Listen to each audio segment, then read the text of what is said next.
الحمد لله الذي لم يتخذ ولدا ولم يكن له شريك في الملك ولم يكن له ولي من الذل وكبره تكبيرا سبحانه وتعالى عما يقولون علوا كبيرا وأشهد أن لا إله إلا الله وحده لا شريك له الذي أرسل محمدا نبيا ورسولا وشاهدا ومبشرا ونذيرا وداعيا إلى الله بإذنه وسراجا منيرا صلى الله تعالى عليه وعلى آله وأصحابه وأزواجه وذرياته وأتباعه وبارك وسلم تسليما كثيرا كثيرا. أعوذ بالله من الشيطان الرجيم. بسم الله الرحمن الرحيم. إنما يريد الله ليذهب عنكم الرجس أهل البيت ويطهركم تطهيرا. قال النبي صلى الله عليه وسلم: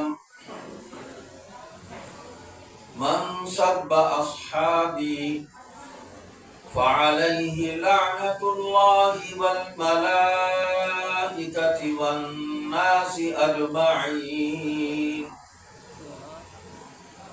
صدق الله مولانا العظيم وصدق رسوله النبي الصادق الوعد الأمين. تمام حضرات درود پاک پڑھ لیں.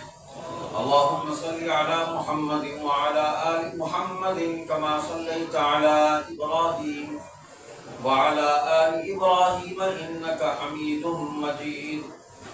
اللهم بارك على محمد وعلى آل محمد كما باركت على إبراهيم وعلى آل إبراهيم إنك حميد مجيد.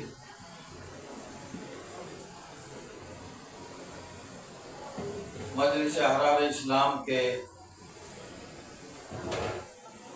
مرکزی رہنمایان، کارکنان، رضاکاران اور مجلس ذکر حسین میں شریک مومنین کرام، السلام علیکم ورحمۃ اللہ وبرکاتہ. بظاہر عددی ترتیب کے لحاظ سے یہ 53ویں سالانہ مجلس ذکر حسین ہے رضی اللہ عنہ، لیکن جب ہم نے کھوج لگایا تو یہ تقریباً 65 سال بنتے ہیں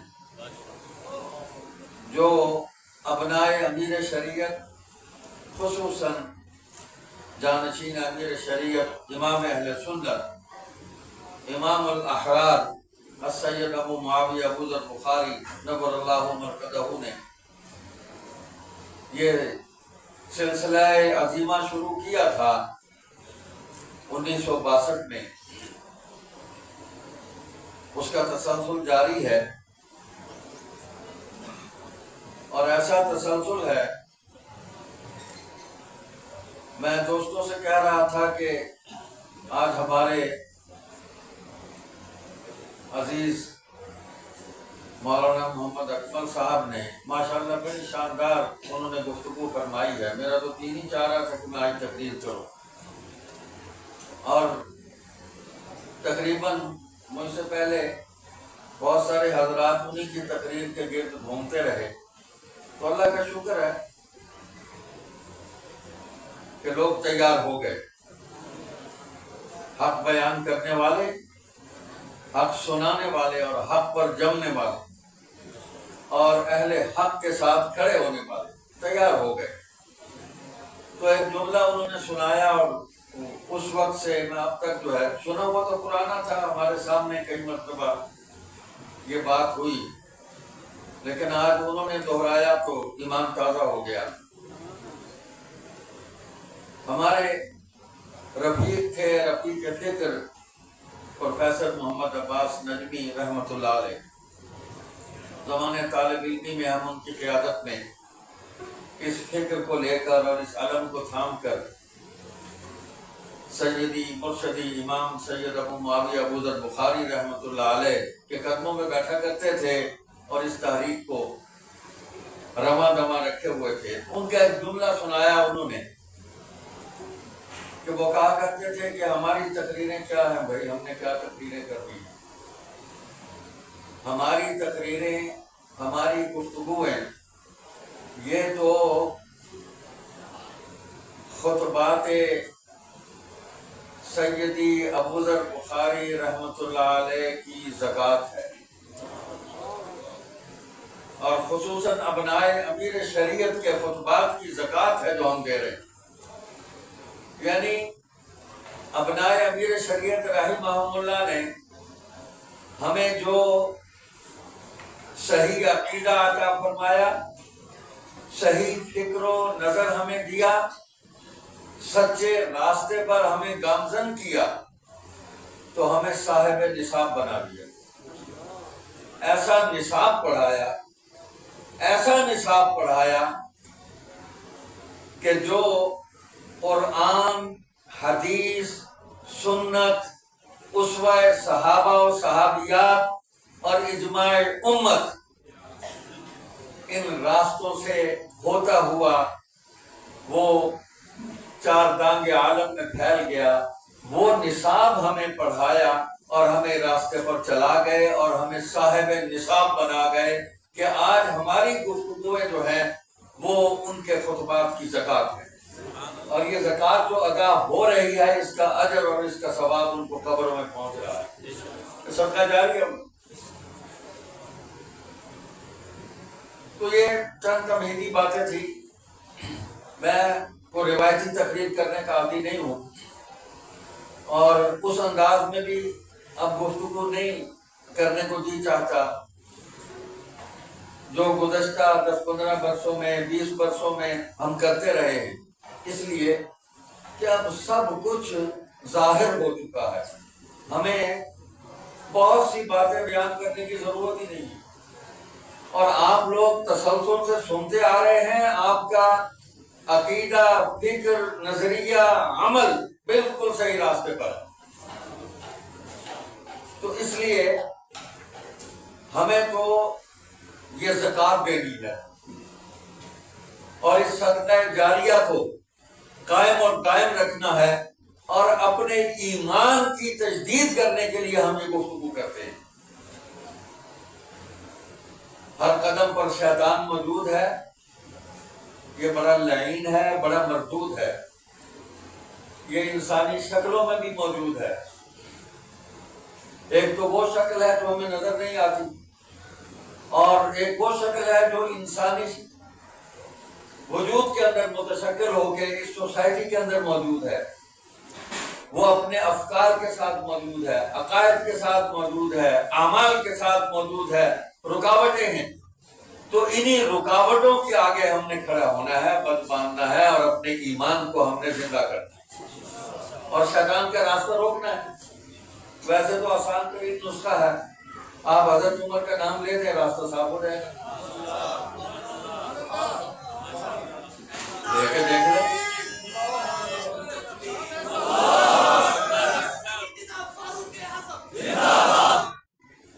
میں نے کیا تھا، یہ فرمان رسول خاتم ہے صلی اللہ علیہ وسلم۔ تو ہمارا تو دین ہی وہی ہے جو حضور نے فرمایا، اور جو ادھر ادھر سے جگالی کر کے ہم تک پہنچایا جا رہا ہے الٹیاں کی جا رہی ہیں، اوپر سے بھی نیچے سے بھی، دونوں راستوں سے جو کچھ گند پھیلایا جا رہا ہے وہ ایمان عقیدے کا اس سے کوئی تعلق نہیں ہے، وہ تو سوسائٹی کو گندا کیا جا رہا ہے، راستوں کو گندا کیا جا رہا ہے۔ راستہ تب ہی روشن ہوگا جب اسوہ رسول اکرم صلی اللہ علیہ وسلم کو ہم اختیار کریں گے، جب حدیث رسول صلی اللہ علیہ وسلم کے ساتھ ہم اپنے ایمانی رشتے کو مضبوط اور مستحکم کریں گے، جب سیرت رسول اکرم صلی اللہ علیہ وسلم کو ہم پڑھیں گے اور اس پر چلنے کی کوشش کریں گے، اسی کو معیار بنائیں گے، تو حضور نے جو کچھ فرمایا وہی دین ہے، جس کے متعلق جو فرمایا وہی دین ہے، جو عمل کر کے دکھایا وہی دین ہے، اور جن کے سامنے کیا وہ صحابہ ہیں، انہوں نے وہی کیا اور وہی دین ہے۔ صحابی کے مقابلے میں بھائی آپ تابعین کو لے آئے تو بھائی ہم ان کی بات نہیں مانیں گے، پورے احترام کے ساتھ ان کا پورا احترام کریں گے، ان کی ذاتی رائے ہوگی، ان کا ذاتی ایک تحقیق ہوگی، وہ ہوتی رہے، لیکن جہاں صحابی کا قول آ جائے گا، صحابی کا عمل آ جائے گا، وہاں بھائی ہم تابع صاحب کو چھوڑ دیں گے، پوری عزت کے ساتھ ان کو چھوڑ دیں گے، بھائی بھائی کاٹا، سلام کریں گے، وہ ٹھیک ہے جائیں آپ کی بات ہم نہیں مانیں گے۔ تو ہم تو یہاں کھڑے ہیں، آپ تابعین کے بعد سے لے کر آج تک کے دور کے لوگوں کو اگر سامنے لائیں گے صحابہ کے مقابلے میں تو بھائی ان کی کوئی حیثیت نہیں۔ صحابہ قرآنی شخصیات، 450 سے زائد آیات صحابہ کے منقبت میں نازل ہوئی ہیں۔ صحابہ وہ جماعت ہے جن پر قرآن کے احکام جو ہیں وہ ان پر وارد ہوئے ہیں، ان پر لاگو ہوئے ہیں، انہوں نے قرآن پر عمل کیا ہے، غلطی ہوئی ہے تو ٹوکا، اللہ نے قرآن میں ٹوکا ان کو وہی آ گئی کہ اس سے غلطی ہو گئی، اس کو ٹھیک کریں، اس کو سزا دیں، اس کو سرزنش کریں، تو صحابہ نے اس کو قبول کیا، اس سے کہیں استغفار کریں، استغفار کیا صحابہ نے، پھر جب انہوں نے استغفار کیا تو پھر اللہ نے ان کی سفارش کر دی۔ آپ دیکھیں پھر اللہ خود ان کی سفارش کر رہے ہیں۔ اعوذ باللہ من الشیطان الرجیم فبما رحمة من اللہ لنت لهم ولو كنت فظا غلیظ القلب لانفضوا من حولك فاعف عنهم واستغفر لهم وشاورهم في الأمر فإذا عزمت فتوكل على الله۔ اے میرے محبوب، یہ تو ہماری مہربانی ہے کہ ہم نے آپ کو بڑا نرم خو بنایا ہے، بڑا خوش گفتار بنایا ہے، بہت با اخلاق بنایا ہے، یہ ہماری رحمت ہے آپ پر، اللہ کی رحمت ہے۔ اگر آپ شروع ہوتے، تند و تیز بولنے والے ہوتے، سخت طبیعت والے ہوتے تو یہ جتنے جمع ہوئے ہیں نا یہ سارے بھاگ جاتے، تتر بتر ہو جاتے، سارے بھاگ جاتے۔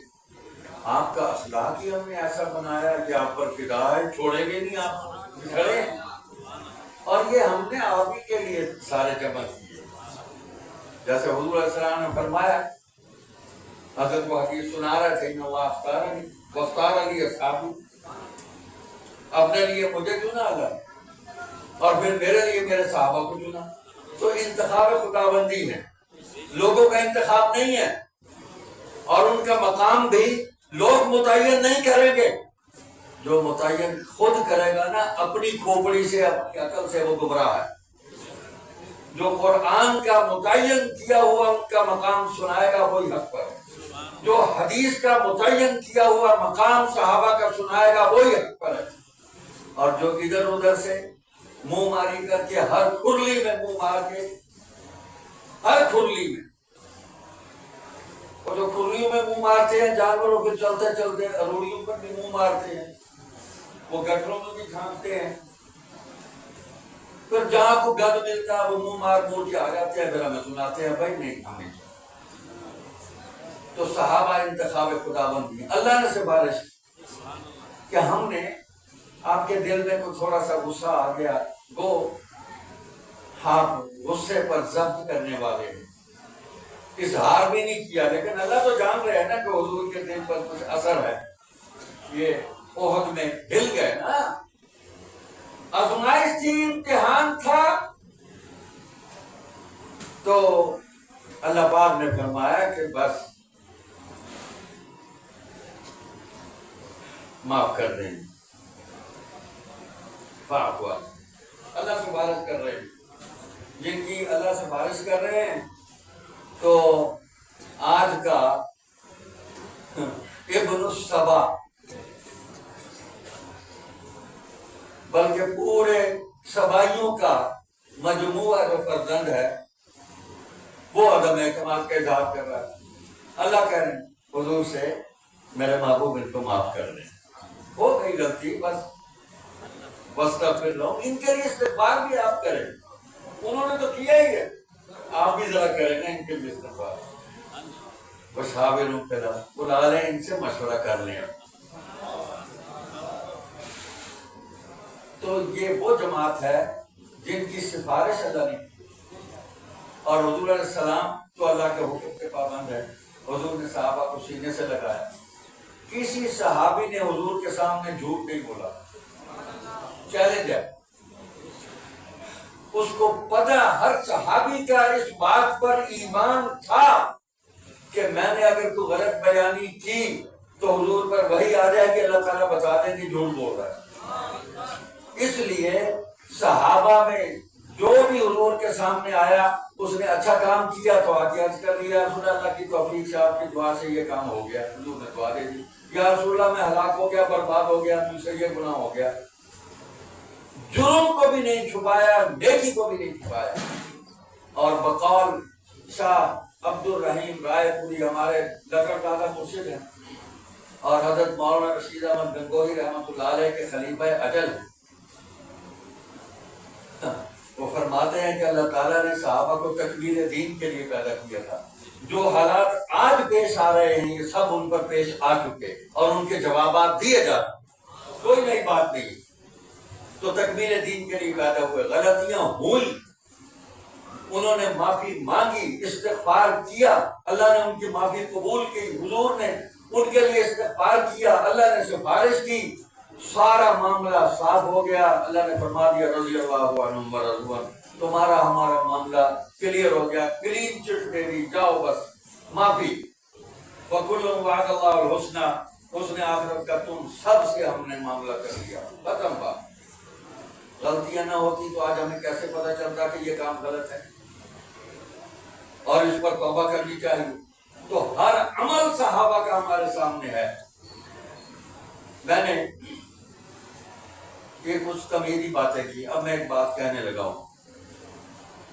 سیدنا حسین رضی اللہ تعالیٰ عنہ، سب کہیں رضی اللہ تعالیٰ، حضور پر نور صلی اللہ علیہ وسلم کے بہت ہی پیارے نواسی ہیں، بڑی محبت ہے حضور کو ان سے۔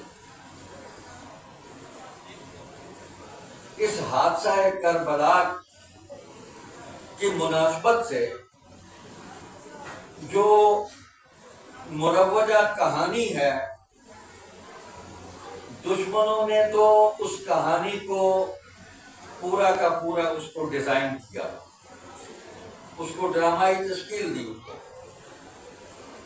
لیکن ہمارے کچھ دوست اس کہانی کے چکر میں آ گئے،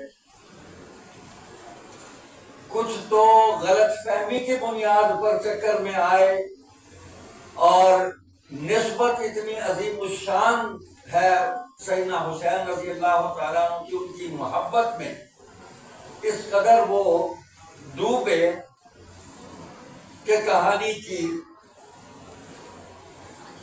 کہانی کے پس منظر میں جو سازش تھی وہ اس کا شکار ہو گئے، غیر ارادی طور پہ، محبت اہل بیت۔ اور کچھ وہ ہیں کہ جو ارادی طور پر صحابہ کے بغض کے بچھو اپنے سینے کے اندر چھپاتے ہوئے اور پھر ان بچھوؤں کو اپنی زبان سے جھاڑتے ہوئے وہ باقاعدہ کھٹے راگ الاپنے لگے اور لوگوں کے ایمانوں کو لوٹنے لگے، لوگوں کو اس نور سے محروم کرنے لگے، اور سامنے رکھا سیدنا حسین کو۔ اب جو ان کی اس کہانی کو تسلیم نہ کرے اس کو فوری طور پر حضرت حسین کا رضی اللہ عنہ کا اور تمام اہل بیت کا گستاخ، ناسبی، خارجی، بے ایمان، اہل سنت سے خارج، کسی کے بس میں آئے تو اسلام سے ہی خارج کر کے فارغ۔ ظاہر بات ہے کہ جب زور کی آئی ہو آدمی کو تو جب وہ فارغ ہو جاتا ہے تو بس سکون ہو جاتا ہے، تو بہت زور سے ان کو آئی ہوئی، تو بھائی اتنا زور لگانے کی کیا ضرورت تھی؟ ہمیں بتاتے ایک گولی دیتے ہم، اس کا نام ہے معاویہ پلس۔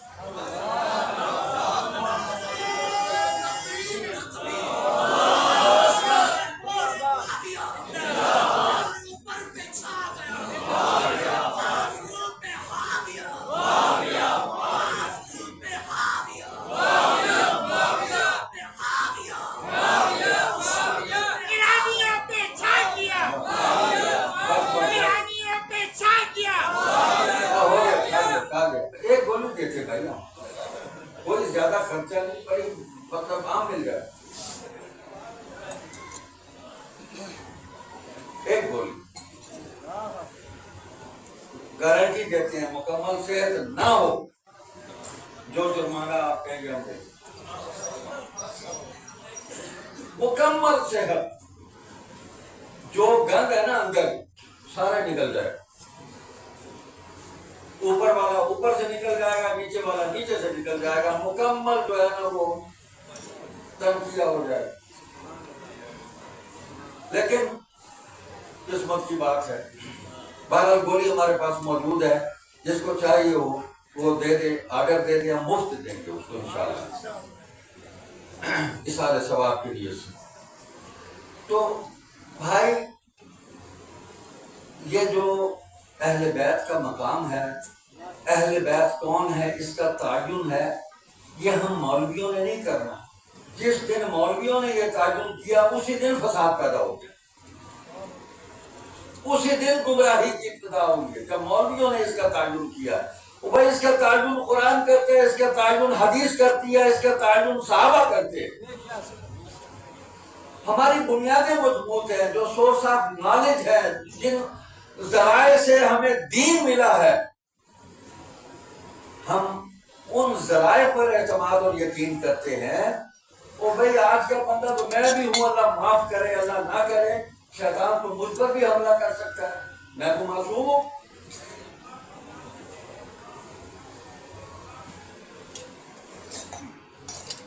اب سنیں قرآن نے اہل بیت کن کو قرار دیا۔ میں نے جو آیت کریمہ تلاوت کی، انما یرید اللہ لیذھب عنکم الرجس اہل البیت ویطہرکم تطہیرا۔ اب سادہ اس کا ترجمہ یہ ہے کہ اللہ تعالیٰ یہی چاہتا ہے کہ دور کر دے تم سے ہر قسم کی گندگی اور لغو باتیں اے نبی کے گھر والوں، اور ستھرا کر دے تم کو ایک ستھرائی سے۔ سادہ سا ترجمہ یہ ہے، جس کا بھی ترجمہ اٹھا لیں تقریباً یہی الفاظ ہوں گے، پاک کر دے، بہت زیادہ پاک کر دے، بہت زیادہ صاف کر دے تمہیں اللہ۔ اللہ چاہتا یہ ہے نبی کے گھر والوں کہ تم سے اب غنائم آئے، فتوحات ہوئی، کچھ سہولتیں ہو گئیں، مشکل وقت گزر گیا، معاشی طور پر مستحکم ہو گئے، امہات المومنین نے بھی خواہش کی یہی ہے کہ کچھ ہمیں بھی اب سہولتیں ملنی چاہیے، کوئی تھوڑی سی بات حضور صلی اللہ علیہ وسلم تک پہنچ جائے چاہیے۔ تم نبی کے گھر والے ہو تو تمہیں یہ باتیں یا تو سہولتیں لے لو، دنیا لے لو، یا نبی کی رفاقت لے لو۔ تو امہات المومنین میں سے جس نے بھی یہ خواہش کی تھی انہوں نے فوراً توبہ کی، یا رسول اللہ ہمیں آپ کی رفاقت چاہیے، دنیا نہیں چاہیے، ہمیں دنیا میں بھی آپ کی رفاقت چاہیے، آخرت میں بھی آپ کی رفاقت چاہیے۔ اور اللہ کا فیصلہ یہی ہے کہ امہات المومنین دنیا میں بھی حضور کی ازواج مطہرات ہیں اور آخرت میں بھی حضور کی ازواج مطہرات ہیں۔ یہ معیار۔ تو قرآن نے اس کے پیچھے بھی پردے کی باتیں ہو رہی ہیں، تو امہات المومنین سے بھی کہا، بنات طاہرات سے بھی کہا، ایمان والوں سے بھی، ایمان والیاں جتنی ہیں ساری مومنات سے بھی کہا، مومنین اور مومنات الگ الگ اللہ تعالیٰ نے کیٹیگرائز کیا ہے، تینوں کو الگ الگ۔ پردہ کرو بھائی، پردہ کرو، اپنے چہرے ڈھانپ لو، اوپر چادریں ڈالو۔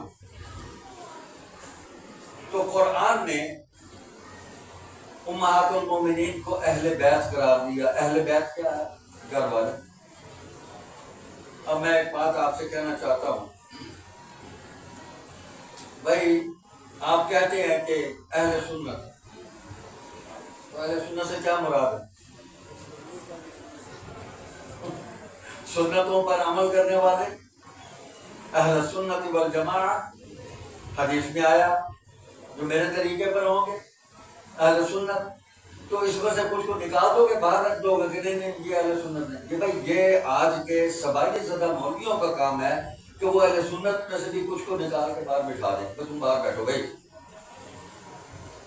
لیکن ایسا نہیں، اہل سنت سارے اہل حدیث کیا مطلب ہے کہ تمام جتنے بھی سلفی ہمارے بھائی ہیں وہ سارے اہل حدیث کہلاتے ہیں، اپنے آپ سارے اس میں شامل ہیں، اس میں سے کوئی الگ نہیں ہے۔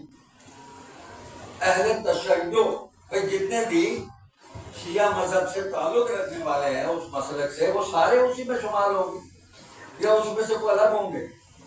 اہل تشیع۔ اچھا آپ کہیں گے اہل پاکستان، تو اہل پاکستان سے کیا مراد ہوگی؟ اس میں کچھ مطلب ہے کہ اہل لندن بھی آ جائیں گے، اس میں شامل ہو جائیں گے پاکستان والے۔ اہل شام والے تو بھی کہا جاتا تھا اہل مدینہ، اہل مدینہ سے لائے لو، اہل مکہ، اہل بدر، بدر والے، مدینے والے، مکے والے، سنتوں والے، حدیثوں والے، ایسے ہی ہے نا۔ تو یہ تفریق کون کر رہا ہے؟ جو آپ جو لفظ بھی اہل کے ساتھ لگائیں گے وہ سارے ایک ہو جائیں گے۔ اہل ملتان، اب ملتان میں کوئی مطلب گجرانوالہ کا شامل کر کے آپ کہیں یہ بھی اہل ملتان میں سے ہے، وہ آ جائے، آئے ہوئے ہمارے ساتھی، وہ ایک دن کے لیے آئے، رحیم یار خان والے آئے ہوئے ہیں، خانپور والے کچھ ساتھی آئے ہوئے ہیں، وہ ایک دن کے لیے آئے، بھائی وہ اہل ملتان نہیں ہے۔ تو یہ آپ کو سمجھانے کے لیے اہل کا لفظ میں نے قرآن میں بھی متعدد مقامات پر اہل کا لفظ بیویوں کے لیے استعمال ہوا، حضرت حود علیہ السلام کے حوالے سے۔ اب بڑا آسان سا مسئلہ ہے، دیکھو ہم چل رہے ہیں قرآن سے، حدیث سے۔ کچھ لوگوں نے امہات المومنین کو اہل بیت سے نکال دیا، یہ ٹھیک نہیں ہے، غلط ہے۔ کچھ لوگوں نے اور غصے میں آئے، انہوں نے حسن و حسین کو، علی و فاطمہ کو اہل بیت سے نکال دیا، وہ بھی غلط ہے۔ صحیح بات کیا ہے؟ امہات المومنین بھی اہل بیت ہے، اور یہ حسنین کریمین علی و فاطمہ بھی اہل بیت ہے، گھر والے ہیں نا۔ تو امہات المومنین کو قرآن نے بتایا اہل بیت ہیں، اور علی، فاطمہ، حسن، حسین ان کو حدیث نے بتایا کہ اہل بیت ہیں۔ تو اہل بیت کا تعین قرآن نے بھی کر دیا، حدیث نے بھی کر دیا، امت نے مان لیا، امت نے مان لیا۔ اب دیکھیں، اللہ اکبر، مشہور حدیث ہے، اللہم ہؤلاء اہلی، یہ اہل بیت مسلم شریف میں حدیث ہے، حضرت سیدہ فاطمہ کو چادر میں لیا، علی آئے ان کو چادر میں لے لیا، حضرت حسن آئے ان کو حضور نے چادر میں لے لیا، حسین آئے ان کو چادر میں، یا اللہ یہ میرے اہل بیت ہیں، یہ میرے اہل ہیں۔ اب اسی طرح سیدہ ام سلمہ رضی اللہ عنہ، ان سے بھی فرمایا انت من اہلی، تو میرے اہل بیت سے ہے۔ تو حدیث سے امہات المومنین کے اہل بیت ہونا بھی ثابت ہو گیا کہ صرف ام سلمہ ہی نہیں ہے، سیدہ عائشہ بھی ہے، سیدہ خدیجہ سب سے پہلے ہیں، سیدہ زینب بھی ہے، سیدہ جویریہ بھی ہیں، سیدہ ام حبیبہ رملہ بھی ہے، سیدہ سودا بنت زمعہ بھی ہے، سیدہ حفصہ بھی ہے۔ 13 ازواج مطہرات ہیں وہ ہمارے پاس مولویوں نے اس میں سے کچھ شارٹ کر کے 9 کر دی، بعد میں کچھ تھوڑی سی محنت کر کے 2 اور شامل کر کے 11 کر دی ہیں، اور صحیح بات جو ہے وہ یہ ہے کہ 13 اس میں باقیاں سیدہ ماریہ کی بٹیا اور سیدہ ریحانہ بنت شمعون، حضور صلی اللہ علیہ وسلم نے ان کو آزاد کیا ہے، روایات ملتی ہے، اور سیدہ ماریہ کی بٹیا کے بطن سے حضور صلی اللہ علیہ وسلم کے تیسرے فرزند سیدنا ابراہیم رضی اللہ تعالیٰ عنہ کو پیدا ہوئے۔ اللہ تعالیٰ نے مجھے ان کی قبر پر حاضری دینے کی سعادت نصیب فرمائی، اور ان کی اماں جان سیدہ ماریہ کی بٹیا کی قبر پر بھی مجھے حاضری دینے کی سعادت نصیب فرمائی۔ میں نے وہاں ان کے لیے کیا دعا کرنی تھی، میں تو وہاں اپنے گناہ دھوتا رہا، اپنی مغفرت کی دعا کرتا رہا کہ یہاں آنا میرا اللہ قبول کر۔ تو بھائی 13 ازواج مطہرات، تو قرآن نے دونوں کو، قرآن اور حدیث نے اہل بیت کا تعین کر دیا۔ اب حضرت زید بن ارقم رضی اللہ تعالیٰ عنہ، ان سے روایت ہے، اذکرکم اللہ فی اہل بیت، حضور صلی اللہ علیہ وسلم کا یہ مسلم شریف میں ہے کہ میں تمہیں اپنے اہل بیت کے بارے میں اللہ کی یاد دلاتا ہوں، مطلب ان کے بارے میں اپنا ذہن ٹھیک رکھو، دل صاف رکھو، محبت رکھو۔ تو حضور کے گھر میں کوئی کافر داخل نہیں ہوا، نہ کوئی کافر داخل ہوئی ہے، نہ کوئی کافر داخل ہو سکا ہے، بس ایمان لے آئے۔ ابو لہب نہیں لایا، تبت یدا ابی لہب وتب، ہو گیا۔ جو ایمان نہیں لایا وہ حضور کے اہل بیت میں شامل نہیں ہے۔ 5 شاخیں ہیں، آل حارث ہے، آل جعفر ہے، آل عباس ہے، آل علی ہے، آل عباس ہے، آل عقیل ہے۔ ان کو صدقہ اور زکوٰۃ دینا حرام ہے، حضور نے فرمایا۔ تو یہ بھی سادات کی 5 شاخیں ہیں۔ ہم نے سید جو ہے وہ بھی خاص کر دیے کہ بس یہی سید ہوگا اور کوئی نہیں ہوگا۔ تو یہ جد ہے حضور صلی اللہ علیہ وسلم، اجداد میں سے ہیں۔ اللہ اکبر۔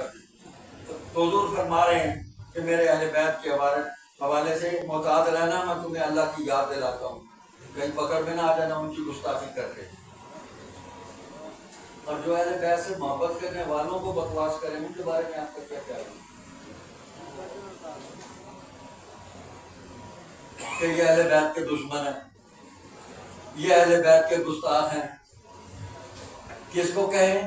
جو اہل بیت سے محبت کر رہا ہے، جو اہل بیت کی محبت کو اپنے ایمان کا جز اور حصہ قرار دے رہا ہے۔ تو گویا کہ کہنے والے نے جھوٹ بکا، کذاب اشر، تو جھوٹے پر ہمیں بھیجنے کی ضرورت نہیں ہے، درے لعنت اللہ کی طرف ہو۔ آپ شکلیں دیکھ لیں ان کی، یہ میں اپنوں کے بارے میں کہہ رہا ہوں، خبردار میں نے اہل سنت کے کسی مد مقابل کسی دوسرے طبقے کے بارے میں یہ بات نہیں کی۔ اہل سنت کہلانے والے، ہمارے بھائی کہلانے والے، ان کی شکلیں دیکھ لو، اندر بغض معاویہ ہے، اندر بغض مغیرہ بن شعبہ ہے جو حضور کا محافظ ہے، دربان ہے، پہرے دار ہے، کاتب وحی ہے۔ اندر بغض مروان ہے کہ جو عثمان رضی اللہ عنہ کا داماد بھی ہے، عثمان کا سیکٹری بھی ہے، عثمان کو اس پر اعتماد ہے، اس ملا ملعون کو اس پر اعتماد نہیں ہے۔ یہ اس کو بکتا ہے، اس سے حدیث لے لیتا ہے لیکن اس پر بکتا ہے۔ تو میں دور چلا جاؤں گا، واپس آ جاؤں۔ سیدنا حسین رضی اللہ تعالیٰ عنہ سے حضور کو محبت تھی۔ کیوں تھی؟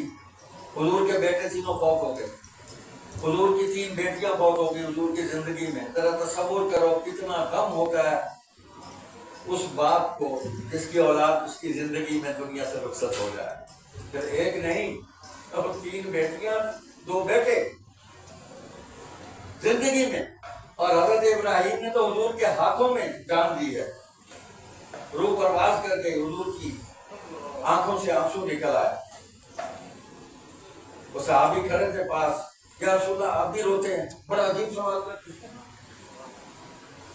فرمایا ہاں روتا ہوں، یہ جو آنسو نکلے ہیں یہ میرے بیٹے کے ساتھ میری محبت ہے جو اندر سے باہر نکل آئی، مجھے اس پر اختیار نہیں، میں اس کو روک نہیں سکا۔ ساتھ یہ فرمایا ہاں میں سر نہیں پیٹتا، منہ نہیں پیٹتا، سینہ نہیں پیٹتا، میں شکوہ نہیں کرتا اللہ سے، میں اللہ کی رضا پر راضی ہوں۔ میرے بچے میں تیری جدائی میں بہت غمگین ہوں۔ تو یہ اسوہ ملا نا حضور صلی اللہ علیہ وسلم کا کہ غم کے وقت کیا رویہ ہم نے اظہار کرنا ہے۔ نبی کی کوئی بات اور کوئی عمل جو ہے وہ حکمت سے خالی نہیں ہے، اور نبی کی ہر بات اور ہر عمل جو ہے وہ قیامت تک فتنوں کا رد ہے، فتنوں کا راستہ روکتا ہے، فتنوں کو ختم کرتا ہے۔ اللہ تعالیٰ نے اپنے نبی کی زبان سے ایسی باتیں جاری کروائی ہیں، نبی کے وجود سے ایسے اعمال صادر کروائے ہیں کہ قیامت تک آنے والے زمانوں میں کبھی کوئی فتنہ پیدا ہو رہا ہے تو اس کا بھی رد ہو گیا، امکان ہے جس کا اس کا بھی رد ہو گیا۔ آج ہم دیکھ رہے ہیں، ان فتنوں کو دیکھ رہے ہیں، اور نبی کی حدیث، نبی کی سنت، اس کو دیکھ کر جب ہم تقابل کرتے ہیں تو نبی کی حدیث پورے حق کے ساتھ، پوری توانائی کے ساتھ، پورے نور کے ساتھ روشن ہو کر جو تک ہوتی ہے۔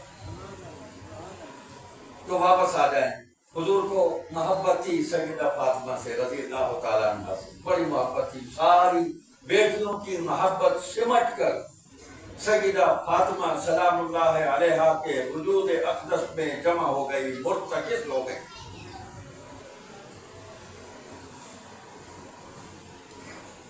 لکھا سیرت میں کہ نبی علیہ السلام کہیں سفر پر تشریف لے جاتے، کسی جہاد کے کسی غزوہ میں تشریف لے جاتے، تو آخری جو ملاقات تھی سفر میں جانے سے پہلے وہ سیدہ فاطمہ رضی اللہ تعالیٰ عنہا سے ہوتی تھی، ان کے گھر تشریف لے جاتے۔ گھر بھی تو کوئی دور نہیں تھا، وہ بھی تو ساتھ ہی تھا، وہ بھی صحابی نے عطیہ کیا تھا۔ جب اس کو پتہ چلا کہ حضور نے حضرت علی سے فرمایا کہ شادی تو میں کرتا ہوں، نکاح کرتا ہوں، شرط ہے کہ گھر بھی جو ہے نا کوئی میرے ساتھ ہو، قریب ہو، تو فاطمہ کی دوری برداشت۔ تو غالباً حضرت نعمان نام ہے ان کا، انصاری صحابی ہیں۔ ان کو پتہ چلا، صحابی تو حضور کی رضا کو ڈھونڈتے پھرتے تھے کہیں سے حضور کی رضا کا کوئی موقع مل جائے۔ اس نے کہا یہ میرا مکان حضرت علی کے خدمت پیش کر دیا، میں آ گیا۔ تو خیر حضور آخری ملاقات سیدہ فاطمہ سے فرماتے، اور جب سفر سے واپس تشریف لاتے تو پہلی ملاقات سیدہ فاطمہ رضی اللہ تعالیٰ عنہ سے آپ کے گھر آتے، حسن و حسین کو پیار کرتے، سینے سے لگاتے، ہما ریحانتا من الدنیا، میرے دنیا کی یہ دونوں پھول ہیں۔ آتا ہے روایات میں کہ حضور ان کو چومتے، حضور ان کو سینے سے لگاتے، حضور ان کو سونگتے، اس لیے کہ فرمایا کہ پھول ہیں۔ تو نبی جن کو پھول قرار دے رہے ہیں یقیناً ان کے وجود سے جنت کی خوشبو آتی. تو ایک مرتبہ جب تشریف لائے تو نہ تو گھر میں داخل ہوئے اور دروازے پر حسنین کریمین کھیل رہے تھے، تو ان کو دیکھا تو ان کو بھی نہیں ملے، حضور آگے بڑھ گئے. ان دونوں نے جا کے اماں جان سے عرض کیا، اماں جان آج عجیب واقعہ ہوا، چھوٹے چھوٹے بچے تھے، نانا جان ہمیں ملے بھی نہیں، گھر بھی نہیں آئے، بس آگے تشریف لے گئے. تو بنت رسول اللہ تھی نا صلی اللہ علیہ وسلم، ان سے زیادہ مزاج شناس کون ہو سکتا تھا؟ تو فوراً سمجھ گئی. فرمایا یہ دروازے پر جو پردہ لٹکا ہوا ہے نا، اس کو اتارو. وہ منقش تھا، اس میں کچھ نقش و نگار بنے ہوئے تھے، کوئی مورتی بھی ہو سکتا ہے. تو حضور کو ناپسند ہوئے جو حضور اندر داخل نہیں ہوئے، اس کو دیکھتے ہی آگے چلے گئے. دوسرا، دونوں ان پھولوں کے ہاتھوں میں کرے تھے، کنگن تھے چاندی کے. کسی نے محبت کا اظہار کیا، شہزادوں کے ہاتھوں میں چاندی کے کنگن پہنا دیے. اماں جان نے کہا اتارا، وہ کپڑے میں رکھے اور کہا کہ جاؤ اب جا کے حضور صلی اللہ علیہ وسلم کی خدمت میں پیش ہو جاؤ، اور یہ ان کی خدمت میں پیش کرو. حضرت صوبان رضی اللہ تعالیٰ عنہ روایت کرتے ہیں، حضور کے بڑے پیارے صحابی کہ دونوں آئے تو حضور صلی اللہ علیہ وسلم نے پیار بھی کیا، سینے سے بھی لگایا، اور یہ کڑے جو ان کے ہاتھوں سے اترے ہوئے تھے ان کو دیکھ کر خوش ہو گئے، اور وہ کڑے مجھے دیے کہ فلاں وہ ایک مستحق ہے، صحابی غریب ہے، اس کو جا کے دے دو، وہ ضرورت مند ہے. میرے بچوں، ہمارے گھرانے کو یہ چیزیں زیب نہیں دی.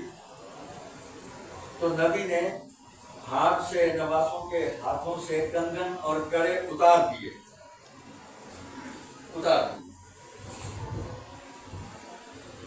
اب یہ کڑا جو ہے یہ سکھوں کے 5 ٹکوں میں شامل ہے. سکھوں کے مذہب میں جیسے ہماری اسلام کی بنیادیں 5 ہیں نا، ان کی بھی 5 ہیں. سکھ مذہب کی کنگا، کاچھا، کیس، کڑا، کرپان، 5 ٹکے ہیں. تو بھائی کسی بھی قوم سے مشابہت اختیار نہیں کرنی چاہیے جو غیر مسلم ہے. من تشبہ بقوم اسی میں شمار ہو جاؤ گے قیامت کے دن. تو ہم نے تو بھائی جس دن سے حسن و حسین رضی اللہ تعالی عنہما کے اس واقعے کو پڑھا تو ہم تو بھائی لوگوں کو بتاتے ہیں ابھی کڑے اتار تو ہاتھوں سے حسنین کریمین کے کڑے اماں فاطمہ نے اتار دیے تھے. تو پھر کبھی نہیں پہنے ہوئے.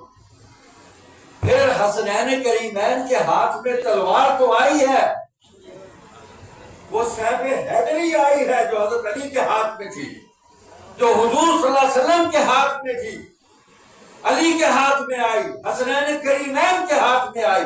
تلوار تو تھی، کنگن نہیں تھے پھر ہاتھ میں، اور اس سے جہاد کیا انہوں نے کفار و مشرکین کے خلاف. تو جس طرح حضور کو ان سے محبت تھی، حضور ان سے کھیلتے تھے. عبداللہ بن جعفر طیار بھی ساتھ تھے، عبداللہ بن عباس بھی ساتھ تھے، وہ حضور کے چچا کے بیٹے تھے، اور یہ چچا کے بیٹے کے بیٹے تھے. جعفر طیار یہ بھی چچا کے بیٹے، ان کے آگے بیٹے عبداللہ.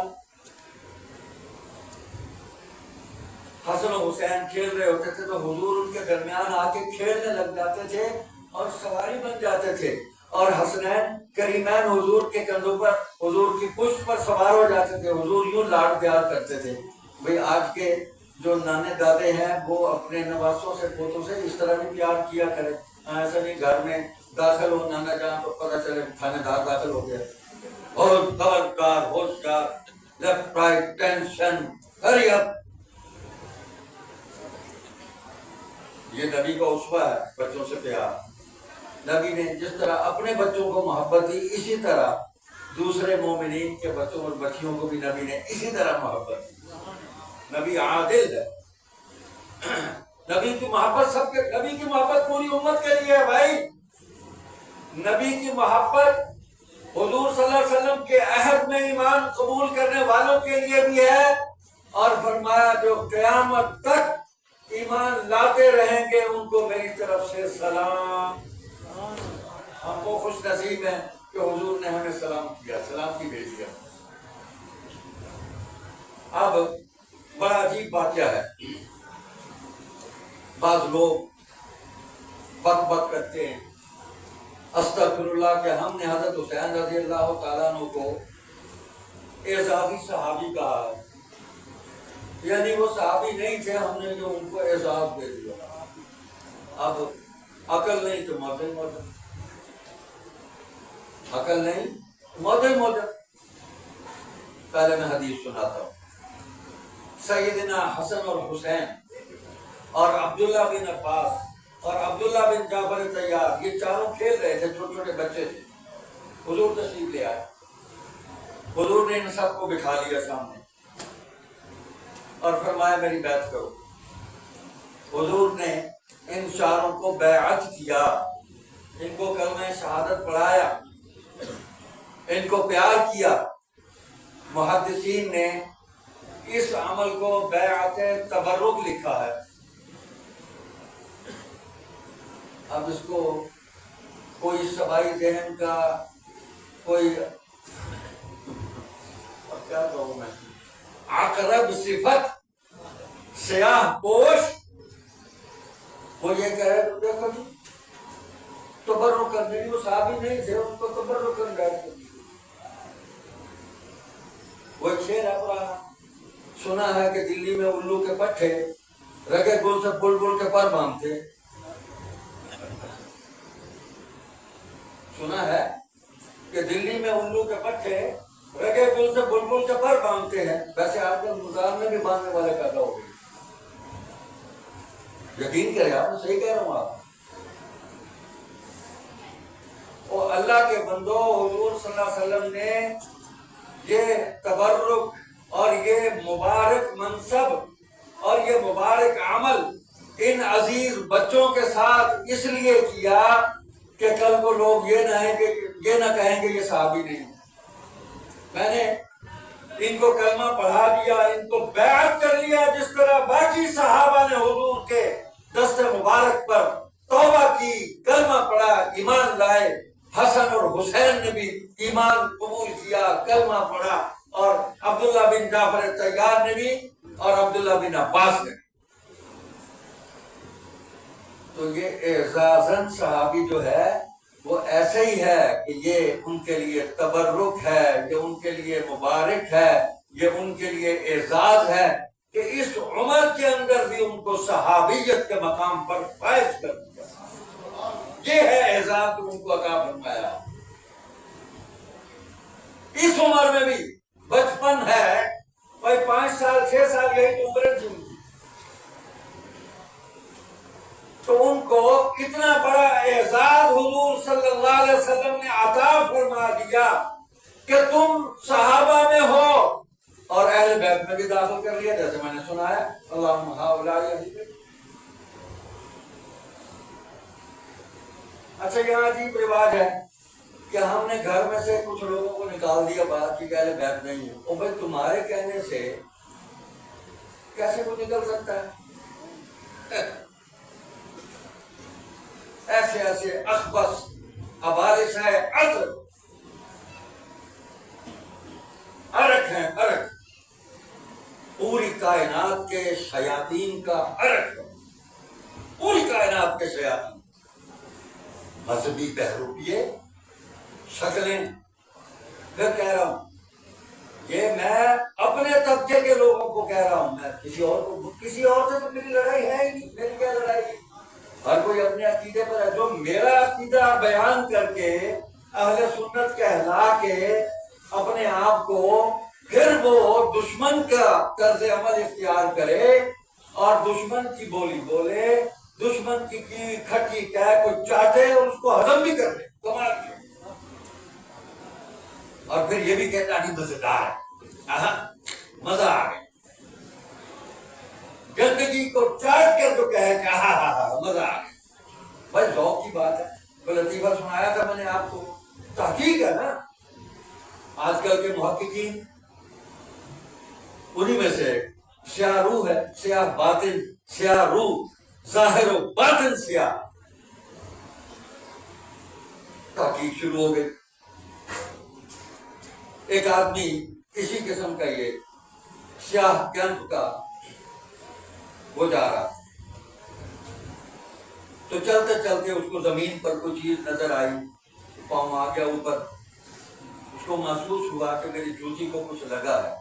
اس نے جوتی اٹھائی, اس کو دیکھا, تحقیق شروع کی کہ یہ کیا لگا ہے. دیکھتا رہا لیکن تحقیق نہ ہو سکی, تہ تک نہ پہنچ سکا کہ جوتے کو کیا لگا.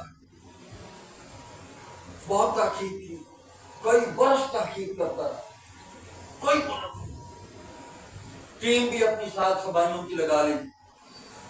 تحقیق جاری رہی, کرتا رہا جوتی کو کیا لگ گیا ہے. اچھا پھر اس نے دیکھا کہ جب نہیں کچھ سمجھ آئی, نہ میرے ساتھیوں کو کچھ سمجھ آئی, تو اس نے پھر اس کو انگلی لگائی. پھر انگلی لگا کے کئی برس تک اس انگلی کو دیکھتا رہا. ویسے انگلی کو کیا کروں, اس کا کیا استعمال ہے. دیکھتا رہا, بڑی تحقیق, لیکن تحقیق مکمل نہ ہوئی. پھر آخر کار اس نے مجبور ہو کر اس کو سونگا, ناک سے لگایا. کہتا اوہ یہ تو ٹٹی ہے, یہ تو گندگی ہے. یہ جو زندگی کے 40-50 برس ٹٹی کی تحقیق تم نے کی ہے, تب اس کو اللہ کی پھٹکار ہی کہا جا سکتا ہے, اور کیا کہا جا سکتا ہے. بھائی جوتے کو راستے میں کوئی, ہماری وزیر اعلیٰ صاحبہ لاہور میں جو ہے ارکے گلاب چھڑک رہی ہیں سڑکوں پر, اس کے باوجود کوئی نہ کوئی چیز پڑی ہوتی ہے جو لگ جاتی ہے. گندگی پر بھی ارکے گلاب جو ہے وہ چھڑکا جا سکتا ہے کیموفلاج کرنے کے لیے. تو بھائی جوتے کو گندگی لگے گی, وہاں کو پھول پڑے ہیں زمین پر, کوئی پھولوں کی سیج ہے جس پر تم چل رہے ہو, کوئی عطر ہے, کوئی گندگی ہے, جوتے کو گندگی لگتی ہے, اس پر تحقیق کرنے کی ضرورت کیا ہے. تو ایسے محققین سے اللہ تعالیٰ امت کو محفوظ رکھے, ان کے شر سے بھی. اذا رأيتم الذين يسبون اصحابي فقولوا لعنة الله على شرهم. کہتے ہیں جی, ایک مولوی صاحب بولے ہیں کہ حدیث کمزور ہے, ضعیف ہے. اچھا تو جو میں نے پڑھی ہے وہ تو کمزور نہیں ہے. من سب اصحابی فعلیہ لعنۃ اللہ والملائکۃ والناس اجمعین لا يقبل اللہ منہ صرفا ولا عدلا. پڑھاتے حدیث ہیں, کس ماحول میں کیا بات کہہ رہے ہیں. اللہ کے بندے, تم نے یہ اصول پڑھا نہیں ہے کہ اگر ایک مضمون کی مختلف احادیث مل جائیں اور ان احادیث کے اندر کوئی ایک ضعیف بھی ہو, تو اس کو اس لیے قبول کر لیا جائے گا کہ اس کے ساتھ دوسری مضبوط مستند احادیث بھی موجود ہیں. مضمون ایک ہے, اس لیے قبول کر لیا جائے. اب اس میں بحث کی کیا ضرورت ہے. یعنی وہ خدشہ ظاہر کیا انہوں نے, الٹی آئی الٹی کر دی انہوں نے, کہ اس کو جس کثرت کے ساتھ سوشل میڈیا پر پھیلایا گیا ہے, کل کو لوگ جو ہیں وہ یہ نہ سمجھیں کہ یہ بھی کوئی صحیح حدیث ہے. تو آپ جو کچھ سوشل میڈیا پر جو آپ چلتے ہوئے پیچھے سے لکیر لگاتے چلے جا رہے ہیں, ڈانس کو ریک لاگ ونجے نا تو ٹرتا ونجے تو پچھو لین لائی ونجے, گڈاں کو ریک لاگ ونجے وہی پچھو لین لائی ونجے. سڑک پر آنے والے کو پتہ چل جاتا ہے کہ کوئی گزرا ہے اس راہ سے, کوئی گزرا ہے. تو بھائی حدیث کے معاملے میں احتیاط. یہ محدثین جو ہیں وہ ان کو آپ اپنے اوپر معمول کرتے ہیں. اللہ کے بندو, اسماء و رجال کا فن لے کے آئے, ایک ایک حدیث کی ان کے بال کی کھال اتاری ہے انہوں نے کہ یہ کون ہے اس کو روایت کرنے والا, یہ کہاں سے آئی, اس کی سند کیسے حضور صلی اللہ علیہ وسلم تک پہنچتی ہے, کس کس نے اس کو روایت کیا, وہ بندے کون ہیں. صحابی تک پہنچنے سے پہلے سارے جو ہے نا جی ایک ایک بندے کو کھگالا ہے محدثین، اور درمیان میں ایک بھی کذاب آ گیا، انہوں نے کہا بھائی یہ جھوٹا ہے درمیان کو نکالو۔ پھر وہی بات کہ اسی مضمون کی ایک مضمون کی متعدد احادیث آ گئی، لیکن ایک ایسی روایت بھی آ گئی جس میں کوئی کذاب بھی ہے، کوئی رافضی بھی ہے، تو اس رافضی کی وجہ سے، اس کذاب کی وجہ سے اس کو نہیں چھوڑتے کہ مضمون ایک ہے، اس نے بھی بیان کر دیا۔ بھائی کوئی جھوٹا آدمی بھی کوئی صحیح بات کر دیتا ہے، یہ کون سی بات؟ محدثین نے قبول کیا۔ تو حدیث کو قبول کرنے میں تو ہم اتنا تردد کرتے ہیں، اتنی محنت کرتے ہیں، تو تاریخ کو ہم آنکھیں بند کر کے قبول کر لیں جو میری اور آپ کی لکھی ہوئی ہے؟ اللہ کے بندو، پچھلی تاریخ کو تو چھوڑیں، اس پر پھر بات کرتا ہوں میں۔ یار آج کی بات کروں، آج میں آپ کے سامنے موجود ہوں، میں کہتا ہوں سیدنا حسین رضی اللہ تعالیٰ عنہ کی محبت میرے ایمان کا حصہ ہے۔ وہ کربلا میں اپنے موقف پر بالکل حق پر تھے، ان کو جس نے قتل کیا، جو ان کے قتل کی سازش میں شریک ہے، وہ اللہ کی لعنت کا مستحق ہے، اس کا ایمان سلامت نہیں ہے، اگرچہ مسلمان کہلانے والے تھے، لیکن منافقت تھی اندر جنہوں نے قتل کیا۔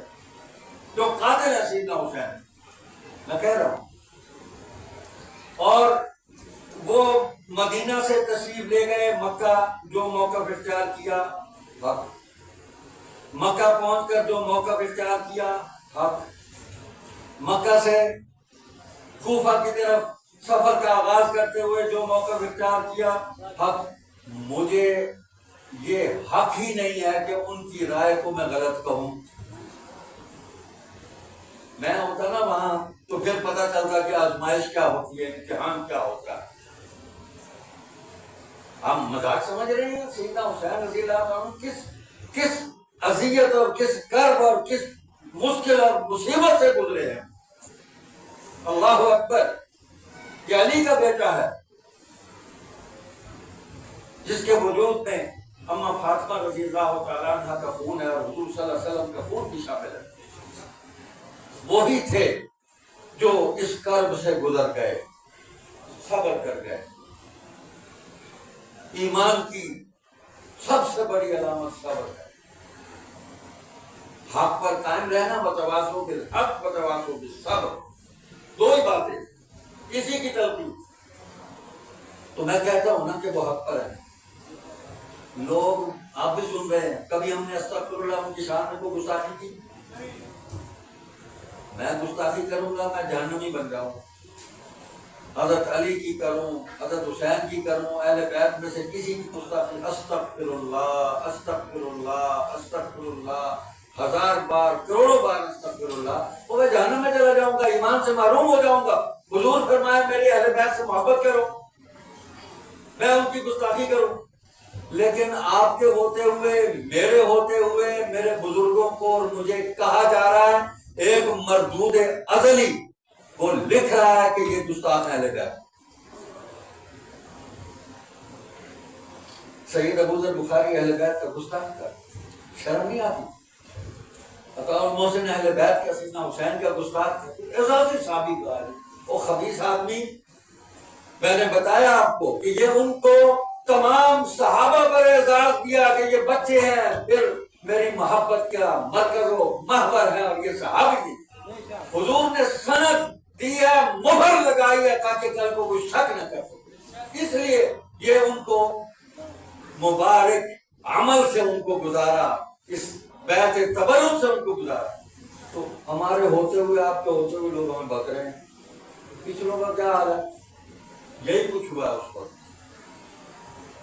یا عطاء شاہ بخاری کے روز کہانیاں گھڑ کے لوگوں کو سنائی جا رہی۔ ایک مولوی گزرا ہے، اللہ اس کی مغفرت فرمائے، وہ صحابہ کے واقعات عطاء شاہ بخاری سے منسوب کر کے سنا دیتا تھا۔ کیا پوچھتے آپ؟ قوم میں کٹھی ہو رہی ہے، محبت دی، چھوڑ دی۔ میں ایک دفعہ تونسا شریف کے علاقے میں گیا، میں نے وہاں تقریر کی، میں سیرت طیبہ پر گفتگو کر رہا، سیرت کے واقعات بیان کر رہا، اب وہ سارے بات پٹی بیٹھے ہوئے، میں کہ یار یہ کیا کوئی ہلچل نہیں ہے، کوئی کچھ بھی نہیں ہے، حیرت اور استعجاب سے مجھے دیکھ رہے ہیں کہ کیا بول رہا ہے۔ مجھے ایک چٹ آئی کہ نانے کی گالی سنا، واقعہ سنا امیر شریعت۔ میں انہیں تو واقعہ سنانا شروع کی تھے، نعرے شروع کی گئے، لوگ رونے لگے۔ اب اس کیفیت کو جس طرح ایکسپلائٹ کیا ہے واز خوران ملت نے، حرام خوران ممبر و محراب نے، اس کیفیت کو، قوم کی اس محبت کو جس طرح انہوں نے کیش کروایا ہے، یہ جگلر ہے، جگلر۔ واپس آتا ہوں، تو حضور نے محبت کی ہے حسن حسین سے، تو حسن حسین سے نفرت کس نے کی ہے؟ اس کا نام لو۔ اب وہ تو فرماتے ہیں یہ دونوں دنیا میں میرے پھول ہیں، اللہم انی احبہ فاحبہ، اے اللہ میں اس سے محبت کرتا ہوں، یعنی حسن حسین سے، تو بھی اس سے محبت فرما۔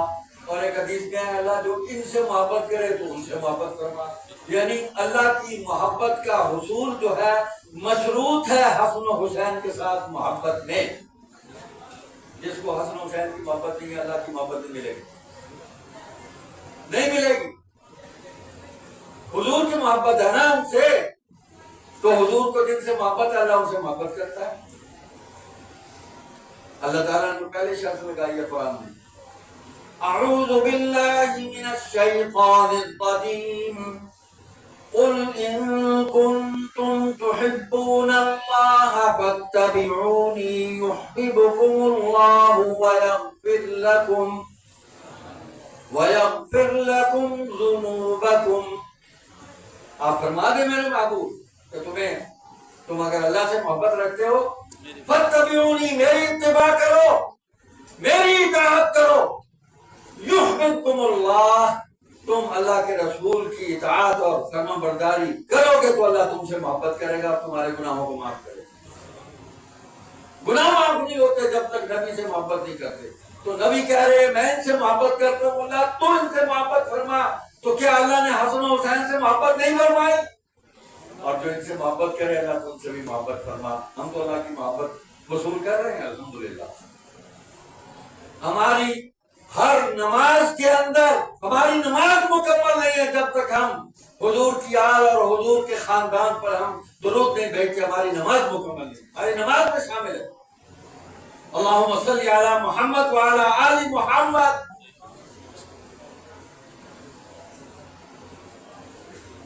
میں تو تصور کرتا ہوں اس وقت حضور کے سارے خاندان کا، حضور کی ساری آل کا میں تصور کرتا ہوں۔ تو ہماری تو بھائی نماز بھی مکمل نہیں ہے جب تک ہم حسن و حسین کے لیے نماز میں درود نہ پڑھیں، سیدہ فاطمہ اور علی کے لیے، صرف انہی کے لیے نہیں، ہم عثمان بھی ہیں، یہ بھی گھر میں آتے جاتے تھے، 2 بیٹیاں حضور نے دے دی، ابھی اہل بیت میں نہیں ہیں، وہ خوف خدا۔ ابو العاص مقسم بھی اہل بیت کے، پہلی بیٹی سیدہ زینب ان کے عقد میں تھی۔ حضور کے خاندان کے لوگ جو ایمان لائے سارے اہل بیت میں ہیں، حضرت حمزہ بھی اہل بیت میں، حضور کی 4 بیٹیاں اہل بیت میں، حضور کے سارے داماد اہل بیت میں، حضور کے سسر اہل بیت میں۔ ابو بکر حضور کے گھر نہیں آتے تھے، آواز دے کر آتے تھے اپنی بیٹی کو ملنے کے لیے، بیٹی کو، اس بیٹی کو جس کا درجہ امہات المومنین کے اندر آ گئی، پورے مومنین کی ماں بن گئی۔ کیا عمر نہیں آتے تھے حضرت حفصہ کو ملنے گھر میں، بیت میں؟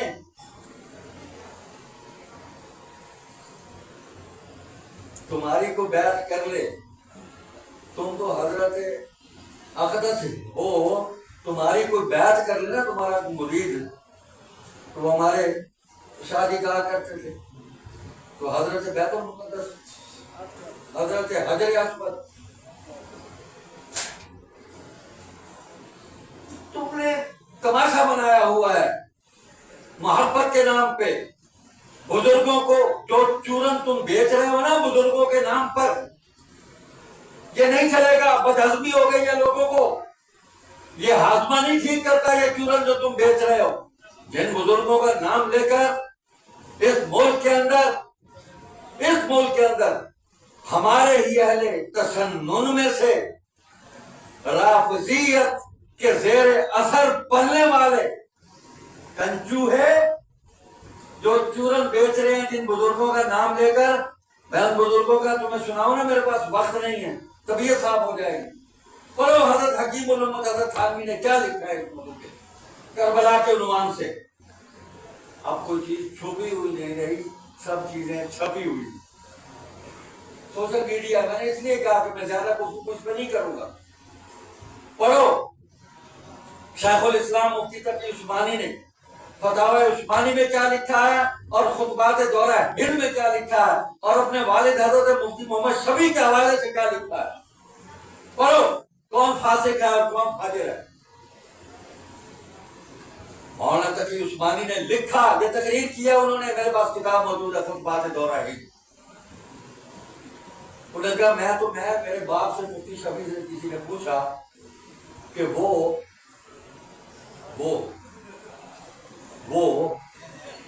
فاسق ہے. انہوں نے کہا مجھے تو پتہ نہیں.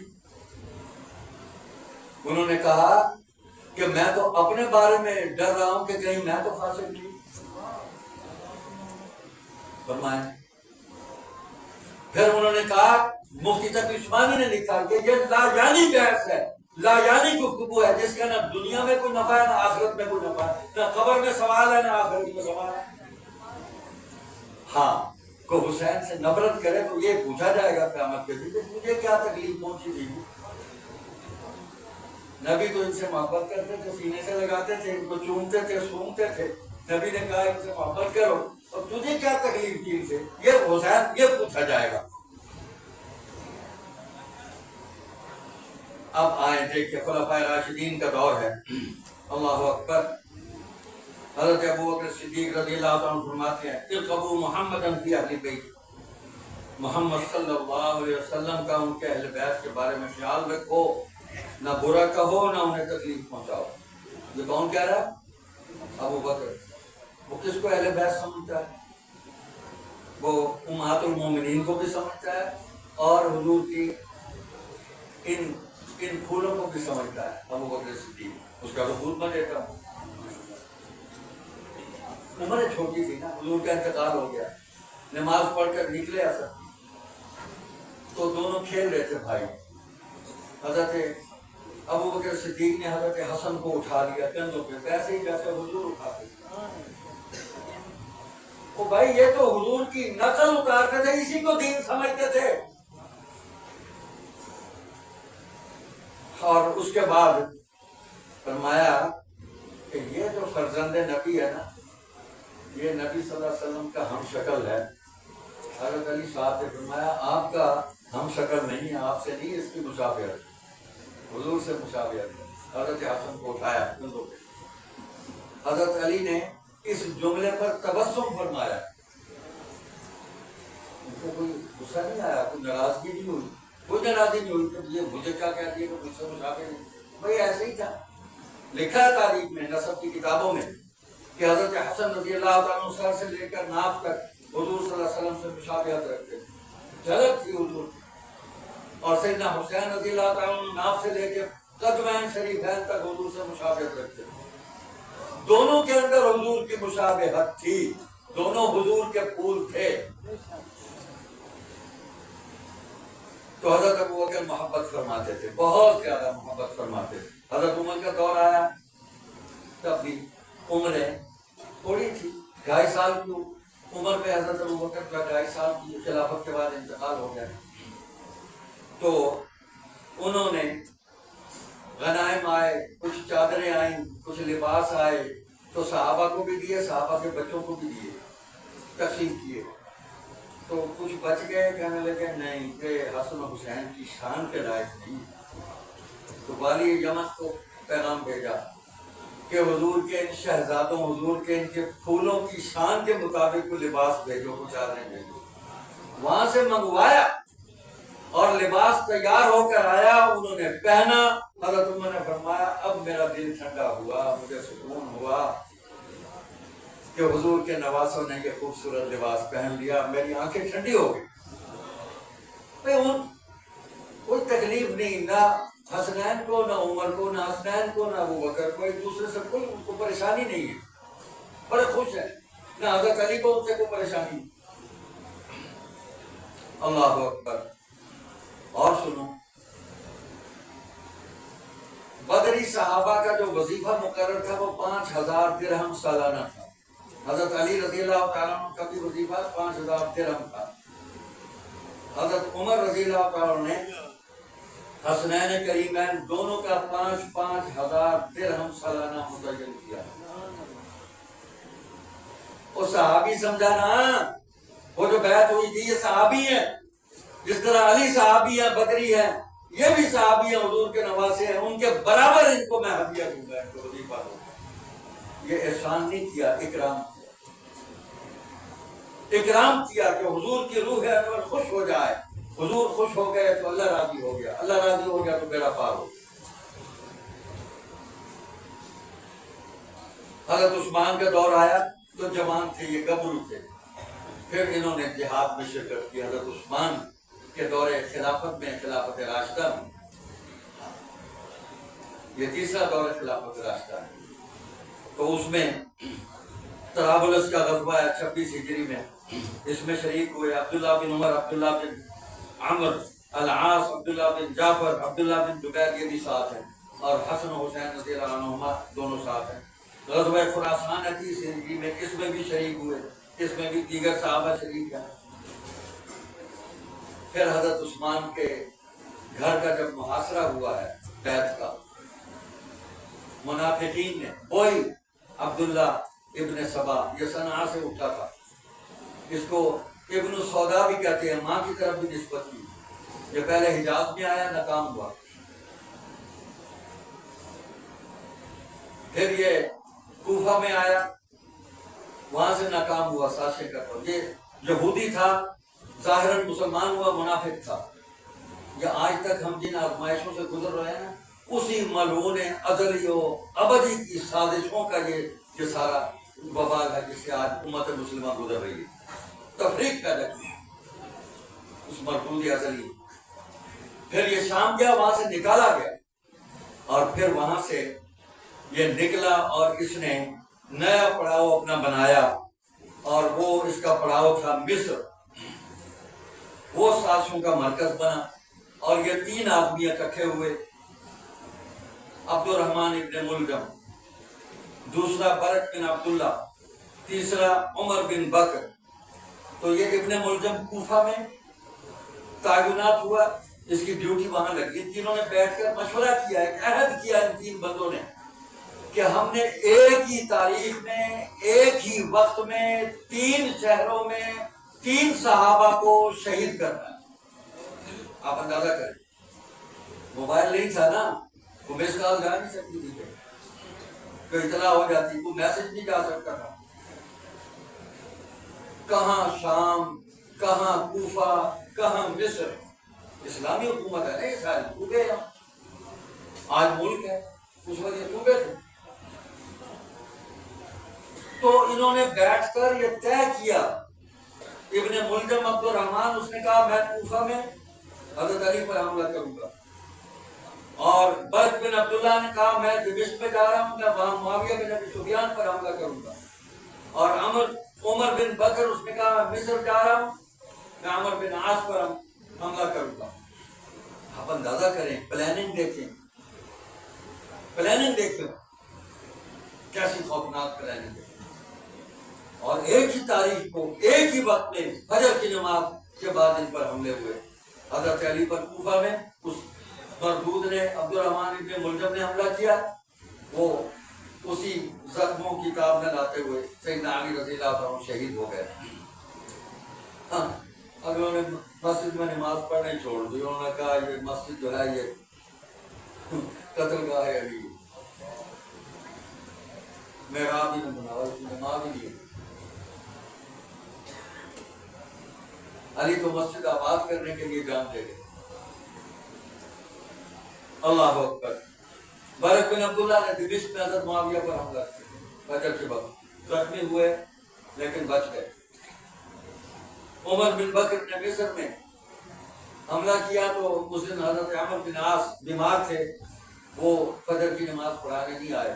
تب گورنر اور جو والی تھے، جو خلیفہ ہوتے تھے، وہ خود نمازیں پڑھاتے تھے. آج کے گورنروں نے، آج کے والیوں نے، آج کے حکمرانوں نے مولوی کرائے پر رکھے ہوئے نمازیں پڑھانے کے لیے بھی اور مردے بخشوانے کے لیے اور مردے کو نہلانے کے لیے بھی. اور پھر یہ ہے کہ بخشش کا سرٹیفکیٹ بھی دے کر جاؤ کہ اب بخش کر گئے، یہ بیان کر کے جاؤ. انعام ہم اپنی مرضی سے دیں گے، تھوڑا دیں گے. تو اس وقت حاکم وقت نماز خود پڑھاتا تھا، خود امام ہوتا تھا. مصلی کا بھی امام ہے اور انتظامی امور میں بھی امام ہے. سلطنت کے امور کا بھی امام ہوتا تھا. تو عمر بن عاص نہیں آئے، خارجہ بن حذیفہ انہی کا نام آتا ہے، وہ زد میں آئے اور شہید ہو گیا. آپ کہتے ہیں 3 بندوں پر حملہ کیا ہے، دشمن ایک ہی ہے، جو علی کا بھی دشمن ہے، جو معاویہ کا بھی دشمن ہے، جو عمر بن عاص کا بھی دشمن ہے. تینوں کا ایک ہی دشمن ہے. آج ہم نے دشمن تقسیم کر لی ہے، یہ تیرا ہے، یہ میرا ہے. ہر پاسے بنڈی پائیا، ہر پاسے بنڈی پائیا، لیکے کھچیا ہر پاسے. کہ وہ شیطان نہیں کم دے گا کہ امت کے اندر تفریق پیدا کرو، امت کے اندر انتشار پیدا کرو، امت کو اکٹھا نہ ہونے دو. سیدنا حسن مجتبی رضی اللہ تعالی عنہ جس طرح امت کو اکٹھا کر گئے تھے اور اپنے نانا صلی اللہ علیہ وسلم کی پیش گوئی اس کو پورا کیا اور اپنے ابا سیدنا علی کی نصیحت اور وصیت پر عمل کیا. وہ خود روایت کرتے ہیں کہ حضور صلی اللہ علیہ وسلم نے مجھے فرمایا لا تذهب الايام والليالي حتى يملك معاویہ، دن اور رات کی گردش ختم نہ ہوگی کہ معاویہ کی حکومت قائم ہو جائے گی. میں کیسے معاویہ سے لڑوں؟ نانا جی نے یہ فرمایا صلی اللہ علیہ وسلم نے، اس کی حکومت قائم ہو جانی. اور ابا جان نے کیا فرمایا؟ سیدنا علی نے رضی اللہ تعالیٰ عنہ، لا تکرہوا امرأة معاویہ، معاویہ کی حکومت کو ناپسند نہ کرنا، ورنہ انسانوں کی کھوپڑیاں کٹ کر زمین پر گرے گی اور فرش بچ جائے گا، جیسے تم میں کیا پھل جو ہے وہ گرتا ہے زمین پر اور ڈھیر لگ جاتا ہے. تو میں نے ان دونوں چیزوں پر عمل کیا. اور تیسری بات، ان بنی ھذا سید، حضور صلی اللہ علیہ وسلم نے یہ دونوں شہزادے حضور کے پھول جو ہیں مسجد میں داخل ہوئے، حسن اور حسین. تو لکھا ہے کہ وہ، یہ حدیث مشکات شریف میں موجود ہے، ترمذی شریف میں بھی ہے، اور مشکات میں حدیثیں اتنی بڑی کتابوں سے جمع ہوئی کہ گرتے پڑتے آگے بڑھ رہے تھے حسن اور حسین رضی اللہ عنہما. حضور ممبر پر تھے تو حضور ان کی اس تھوڑی سی تکلیف کو بھی برداشت نہ کر سکے کہ میرے شہزادے کہیں گر نہ پڑے. لوگوں میں سے گزر کے آگے آ رہے تھے تو قریب آئے تو حضور ممبر سے اترے اور دونوں کو اپنے سامنے بٹھا لیا. اور پھر حضرت حسن کے متعلق فرمایا ان ابنی ھذا سید ولعل اللہ ان یصلح بی بین فئتین عظیمتین من المسلمین، میرا یہ بیٹا سردار ہے جو ان قریب مسلمانوں کی 2 عظیم جماعتوں کے اندر بین فئتین عظیمتین من المسلمین، یہاں فئہ باغیہ نہیں ہے مولوی صاحبان، فئہ عظیمہ ہے، من المسلمین ساتھ ہے. تم ایسے کیا کہوں، ایسے تم وہ ہو، تم ایسے وہ ہو، تم حدیث کا مطلب غلط بیان کرتے ہو اور غلام احمد پرویز منکر حدیث کی طرح مفہوم غلط کر دیتے ہو، جس اس نے قرآن کا بھی مفہوم غلط کیا، حدیث کا بھی مفہوم اس نے غلط کیا. تم ایسے وہ ہو. فئہ عظیمتین من المسلمین، مسلمانوں کی 2 عظیم جماعتوں کے اندر صلح کرا دے گا. تم فئہ باغیہ کہاں سے نکال کے لے آئے ہو؟ کوئی بھی باغی نہیں تھا، نہ علی باغی تھے نہ معاویہ باغی تھا. نہ حسن باغی تھا نہ حسین باغی تھے، کوئی بھی باغی نہیں تھا. غلط فہمیاں دشمن نے پیدا کی، بڑھا دیا، سازش واضح ہوئی تو بھائی سارے اکٹھے ہو گئے. بس آج بھی ایسے ہوتا ہے، بھائیوں کو لڑایا جاتا ہے. سازشی کا پتہ چل جائے، سازش کا ثبوت مل جائے، سازش ظاہر ہو جائے تو بھائی اکٹھے، اچھا کیوں ہمیں.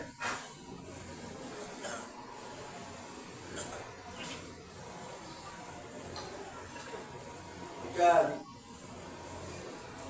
دوستی کے لباس میں تم تھے.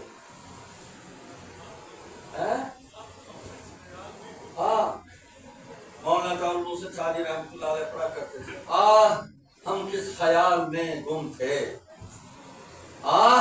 ہم کس خیال میں گم تھے، دوستی کے لباس میں تم تھے، تم تھے، تم وہ ہو. میں کچھ نہیں کہتا، تمہیں وہی کہوں گا، تم وہی ہو، وہ تھے وہی ہو، تمہاری نسل انہی میں سے چلی جو امت مسلمہ کو منتشر کر رہے ہیں، لڑا رہے ہیں، فتوے داغ رہے ہیں. تو اس وقت بھی ابن سبا نے فتوے چلائے تھے، جھوٹے خط لکھے اس نے، جعلی موریں بنائی. دنیا میں کوئی کام نیا نہیں ہے، سارے پرانے ہیں. سچ سب سے قدیم ہے اور اس کے مقابلے میں جھوٹ بھی قدیم ہے.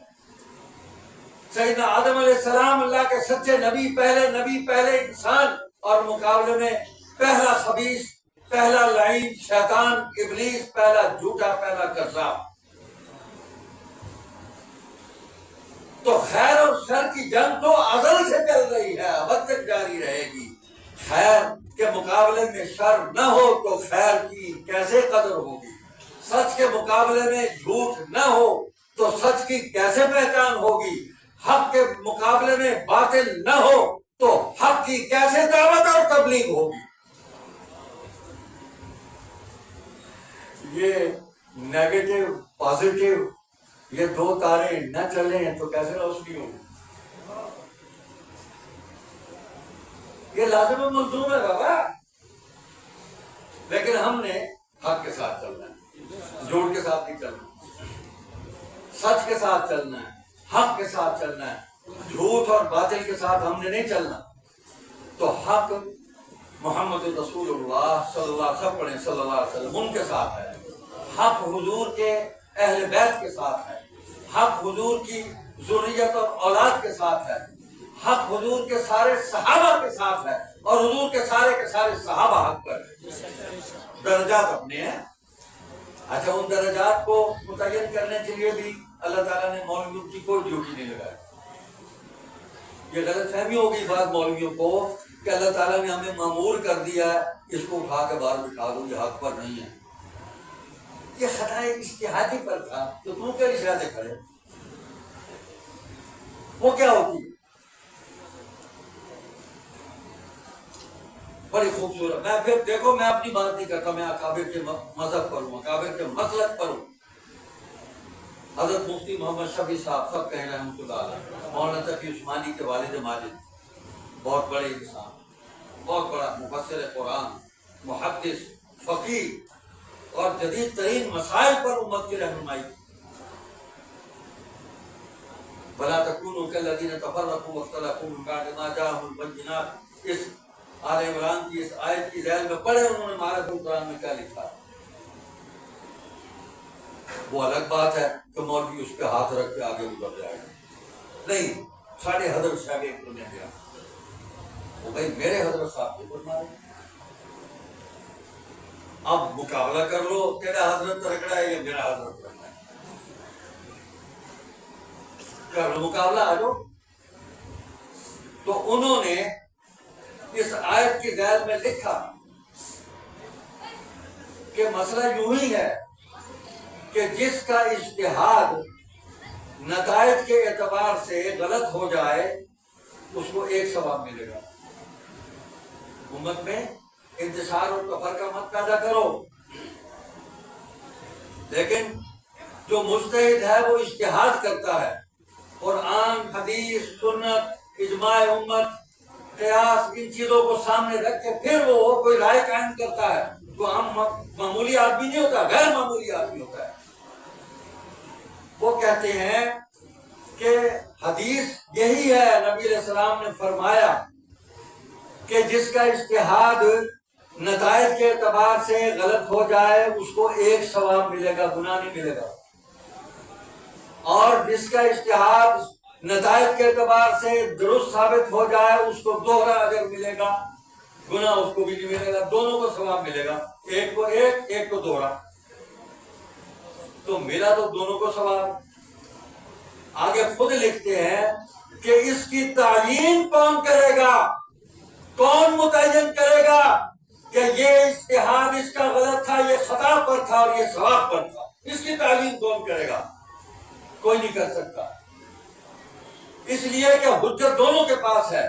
اور ان کا جملہ ہے مفتی محمد شفیع رحمۃ اللہ علیہ کا کہ اگر کسی کی طرف کاملاً ثواب منسوب کیا جائے تو وہاں خطا کا احتمال موجود ہے، اور کسی کی طرف اگر کاملاً خطا کو منسوب کیا جائے تو وہاں ثواب کا احتمال موجود ہے۔ یعنی اگر آپ کسی کو مکمل طور پر صحیح کہیں گے تو خطا کا وہاں پر خدشہ موجود ہے، اور کسی کو مکمل طور پر غلط کہیں گے تو وہاں اس کے صحیح ہونے کا بھی خدشہ موجود ہے۔ تو فیصلہ کون کرے گا کہ کون صحیح ہے کون غلط ہے؟ پھر اس پر وہ حضرت علامہ محمد انور شاہ کاشمیری سب کہہ رحمۃ اللہ علیہ، یہ محسن احرار بھی تھے، یہ محسن امت بھی تھے، یہ بہت بڑے محدث تھے، یہ بہت بڑے فقیہ تھے، اللہ اکبر۔ ان کے قول لائے کہ وہ فرمایا کرتے تھے کہ میرے عزیزو، اس بات کا تو فیصلہ، اس کا اظہار تو قیامت کے دن بھی نہیں ہوگا کہ کون خطا پر ہے اور کون ثواب پر ہے، یہ تو راز ہی رہے گا، اللہ تعالیٰ بھی اس کو ظاہر نہیں کریں گے، اس لیے کہ جو ثواب پر تھا، ثواب یہ سواد سے ہے، دوست جو ہے وہ عربی نہیں جانتے، ثواب سے مراد کہ جو درست تھا، تو وہ دو ثواب یہ ساسے ہے، 2 اجر لے کر فارغ ہو چکا، اللہ نے دے دیے، دنیا سے چلے گئے، اور جو خطا پر تھا وہ 1 اجر لے کر فارغ ہو گیا، دونوں اپنے اپنے اجر اور ثواب لے کر فارغ ہو گئے۔ تو قیامت کے دن تو یہ فائل ہی نہیں کھلنی کہ کون غلطی پر تھا اور کون صحیح تھا، یہ تو فائل ہی نہیں کھلنی۔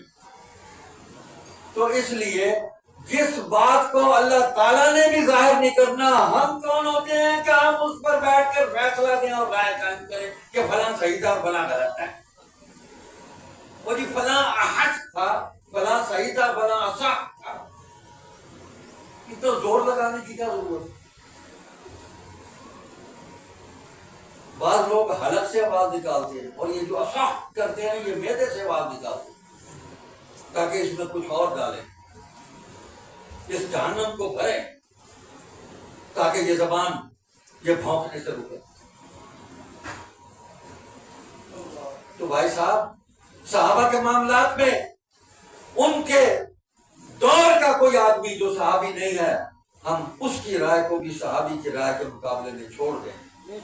حکیم الاسلام حضرت قاری محمد طیب قاسمی رحمۃ اللہ علیہ نے بڑی خوبصورت بات، انہوں نے کہا اختلاف ہوا صحابہ میں انتظامی معاملات، کیا بات، بڑا جملہ ہے، محمد قاسم نانوتوی کے پوتے ہیں، اللہ اکبر۔ اجی ہمارے کیا منہ، یہ تقریر ان کے دیوبند کی ہے، دارالعلوم دیوبند میں تقریر کی ہے، چھپی ہوئی ہے، مقام صحابہ۔ اجی ہمارے کیا منہ کہ ہم کہیں کہ فلاں خطا پر تھا اور فلاں ثواب پر تھا، مسئلہ یوں ہی ہے کہ خطا والے کو 1 اجر اور ثواب والے کو دوہرا اجر۔ اجی ہمارے کیا منہ کہ ہم کہیں کہ وہ خطا پر تھا، معاویہ خطا پہ تھے اور علی ثواب پر تھے۔ آگے انہوں نے ایک اور بات کہی، میں کہا دیکھو ان معاملات کے اندر، امت کے اندر جو اصول رائج ہے، ہم نے راجح مرجوح یہ اصول قائم کیا کہ ہم نے ایک رائے کو ترجیح دی، اس کو تسلیم کر لیا، اس پر ہم قائم ہو گئے، اس لیے کہ اس پر صحابہ کی اکثریت کھڑی ہے۔ راجح مرجوح، حق و باطل کی بات نہیں ہے، خطا و ثواب کی بات نہیں کی انہوں نے، راجح مرجوح، کہ ہم نے ایک بات کو ترجیح دے دی کہ اس پر صحابہ کے زیادہ تعداد جو ہے وہ جمع ہے، بھائی ہم اس کو ترجیح دیتے ہیں۔ لیکن وہ جو دوسری ہے ہم اس کو مرجوح قرار دیتے ہیں، یعنی ہم اس کو ترجیح نہیں دی، ہم یہ نہیں کہتے کہ وہ باطل ہے، وہ غلط ہے، یہ واضح طور پہ قاضی صاحب نے کہا۔ باقی معاملات میں تو قاری طیب صاحب کے فتوے اٹھا کے آ جاتے ہو، اتنا اندر گھومتے گاؤں کا جھپکاوے نہیں اور لوسیا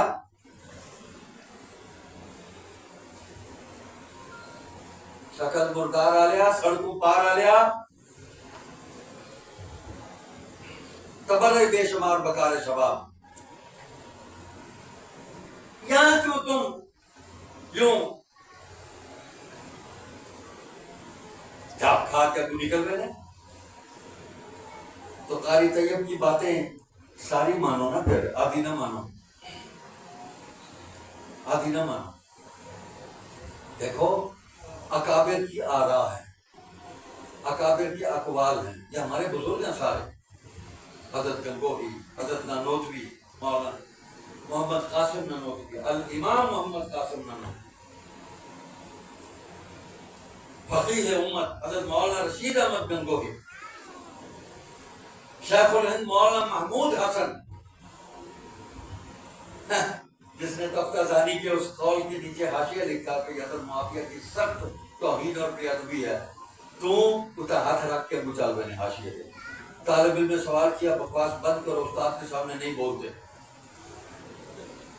اچھا شیخ الہند کا باقی مشن تجھے یاد ہے؟ یہ کتاب پر جو عبارت لکھی ہے شیخ الہند نے، محمود حسن نے، اس پر تو ہاتھ رکھتا ہے، افتؤمنون ببعض الکتاب وتکفرون ببعض، یہ یہودیوں کی عادت تم میں کیسے آئی؟ میں بتاتا ہوں کیوں آئی، روافظ کی صحبت کی وجہ سے، سبائیوں کی صحبت کی وجہ سے، کہ تمہارے اندر یہ جو عادتیں آئی ہیں، وہ بھائی جڑی کمپنی ایک پاس ہے، وہ کمپنی کیا تھا چنگا بڑا ایک آدمی جڑا ہے وہ جواری 52 لاکھ کو کئی بار سے یار مائی تو مانگ پتہ کر دیں مانگ پتہ کر دیں یار، چنگا بڑا ایک آدمی نمازی شراب 52 لاکھ ہوئے، اللہ معاف کرے۔ کسی کو رسوا کرنا یہ مومن کی شان نہیں ہے، میں جانتا ہوں کہ وہ شرابیوں میں جا کے بیٹھے تو انہوں نے شراب کو شروع کرا، چوروں میں بیٹھو گے تو چوروں کی عادتیں آئیں گی۔ اسی لیے قرآن نے کہا یا ایھا الذین آمنوا اتقوا اللہ وکونوا مع الصادقین، ایمان والو اللہ سے ڈرو، تقوی اختیار کرو اور سچوں کی سنگت اور صحبت اختیار کرو، وہ نہیں کرو گے تقوی جاتا رہے گا، ایمان جاتا رہے گا۔ تو بھائی ہم نے تو صحابہ کی سنگت اختیار کی، بالکل ان کی محبت میں ہم غرق ہیں، پناہ ہے، جان چلی جائے صحابہ کی محبت کم نہیں ہوگی، یہ چراغ جلیں گے، جلتے رہیں گے۔ تو حضرت عثمان کے عہد میں حضرت حسین رضی اللہ تعالیٰ عنہ پوری شان کے ساتھ اپنے والد ماجد سیدنا علی رضی اللہ تعالیٰ عنہ کے حکم پر جہاد میں شریک ہوئے، کئی غزوات میں، کئی سرایہ میں شریک ہوئے، اور اپنی بہادری اور جرأت کے اپنے والد ماجد کی طرح جوہر دکھائے۔ اللہ اکبر، فتوحات ہوئی، اور جب محاصرہ عثمانی ہوا تو سیدنا علی نے حکماً فرمایا جا کے اپنے چچا کے دروازے پر کھڑے ہو جاؤ اور پہرا دو باندھا۔ اشداء علی الکفار رحماء بینہم، قرآن یہ کہہ رہا ہے میں تیری بات کیسے مان لوں؟ تو قرآن کو مانتا ہوں، تاریخ کو میں نہیں مانتا، جہاں تاریخ قرآن اور حدیث سے ٹکرائے گی میں چھوڑوں۔ واقعات کا مجموعہ ہے، جو واقعات صحیح ہیں قرآن اور حدیث سے مل جاتے ہیں ہم ان کو تسلیم کر لیں گے، جو اسے ٹکرا جائیں گے چھوڑ دیں گے۔ یہی اصول ہے محدثین کا، یہی اصول ہے مفسرین کا، یہی اصول ہے علماء حق کا، اس میں کوئی ایسی پریشانی والی بات نہیں، کوئی اختلاف نہیں۔ تو وہ پہرا دے رہے تھے، دشمن سامنے سے نہیں آ سکا، عقب سے آیا اور اس نے آ کے دیوار خان کے اندر حملہ کیا، نہیں آ سکا، اور پھر حسنین کریمین آگے بڑھے ہیں بچانے کے لیے، حضرت حسن زخمی ہوئے ہیں حضرت عثمان کو بچاتے ہوئے۔ ان کے تو خالو تھے، اپنے خالو کو بچانے کے لیے زخمی ہوئے۔ اچھا اس وقت سیدنا حسن کمال آدمی ہے، جیسے حضور نے فرمایا نا صلی اللہ علیہ وسلم نے، یہ سردار ہے، اس میں گر ہیں حکومت کے، سلطنت کے، اس کے اندر جوہر اور صلاحیتیں ہیں۔ ان ابنی ہذا سید، سیدنا علی رضی اللہ تعالیٰ عنہ کو انہوں نے مختلف مواقع پر مشورے دیے۔ سیدنا علی کو انہوں نے مشورہ دیا کہ اس وقت مدینہ چھوڑ دیں، یہ قتل عثمان آپ پر پڑے گا، اگر ہو گیا تو کام کر دیں۔ انہوں نے کہا نہیں میں یہی رہوں۔ ٹھیک ہے، پر وہی ہوا، حضرت عثمان شہید ہوئے، اور کچھ لعینوں نے، کچھ خبیثوں نے، کچھ کمینوں نے، کچھ سپاہیوں نے سیدنا علی رضی اللہ تعالیٰ عنہ پر الزام لگا دیا قتل عثمان میں شریک ہے۔ قرآن کہتا ہے رحماء بینہم، تاریخ کے معلوم کہتے ہیں نہیں، یہ مختلف تھے آپس میں۔ میں قرآن کی مانتا ہوں، تاریخ کی یہ بات نہیں مانتا۔ جس نے بیٹوں کو عثمان کے دفاع کے لیے بھیجا، وہ بیٹا زخمی ہوا، بیٹا شہید بھی ہو سکتا تھا، جان کی بازی لگائی ہو۔ تو آ گئی بات، پھر جب یہ ہو گیا، سارا کچھ معاملہ ہو گیا، خلافت کے حوالے سے بھی درخواست کی کہ ابھی کچھ رک جائیں اور تعارض نہ کریں، لیکن سیدنا علی نے، باپ تھے، سب سے بڑے وہی تھے اس وقت، انہوں نے کہا نہیں میں اپنا، ٹھیک ہے، انہوں نے ایک رائے قائم کی۔